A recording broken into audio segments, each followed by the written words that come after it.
Analyser de grandes quantités de données pour en extraire une analyse pertinente relève d'abord de la science de la statistique, qui n'est pas l'objet de ce cours. On supposera donc que l'utilisateur sait ce qu'il cherche, ce qu'il veut calculer, les données qu'il veut extraire ou représenter par un graphique.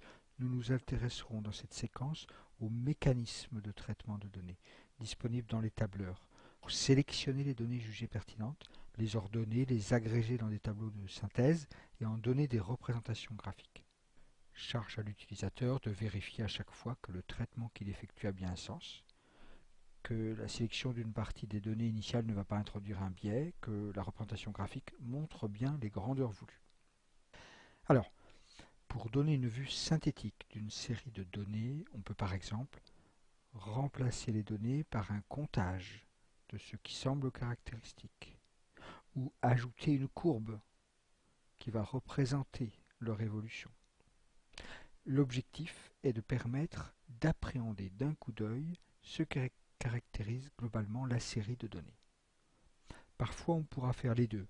D'abord agréger les données dans un tableau résumé, puis donner de ce tableau une représentation graphique. Alors, reprenons le gigantesque fichier des effectifs dans l'enseignement supérieur pour voir par quel mécanisme nous pouvons en extraire des informations exploitables. Tout d'abord, nous constatons en le parcourant qu'il contient des informations de nature différente. Des nombres d'étudiants par commune, par département, par région, par année, par type d'établissement, et de nombreuses totalisations intermédiaires. Par un premier tri, nous arrivons à séparer ce qui est de nature différente, et à rassembler ici les comptages par académie, et à les ordonner par année et par académie.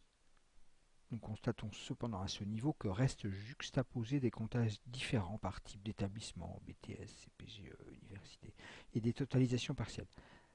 Alors, si nous voulons comparer des grandeurs comparables, nous pouvons choisir de ne retenir qu'un type, qu'une année, ce que nous pouvons faire en filtrant les données. Voilà, nous avons ainsi suffisamment réduit le champ d'analyse pour ensuite pouvoir donner une représentation des données sélectionnées. Concernant le fichier des indices de qualité de l'air journalier à Nantes, si nous voulons en donner une analyse globale, la question est de savoir résumer l'information, de remplacer les 365 relevés effectués chaque année par un comptage de leurs caractéristiques. Cette agrégation d'informations peut être effectuée par différents mécanismes, dont le plus efficace est l'utilisation du pilote de données ou tableau croisé dynamique. Pour y parvenir, on choisit les différents éléments devant figurer dans le tableau résumé.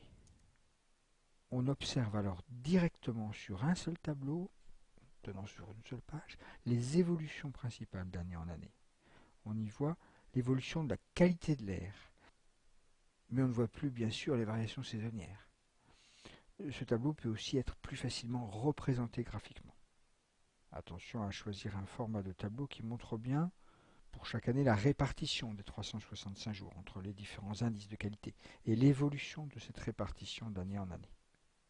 Voilà, nous avons vu sur ces deux exemples comment, en partant de grandes quantités de données, nous pouvons réussir à trier, filtrer, compter, agréger les données pour finalement aboutir à une représentation graphique qui donne une représentation pertinente et intelligible des données initiales. Les différents points abordés dans cette vidéo seront détaillés un par un dans les activités de cette séquence. Bonne continuation.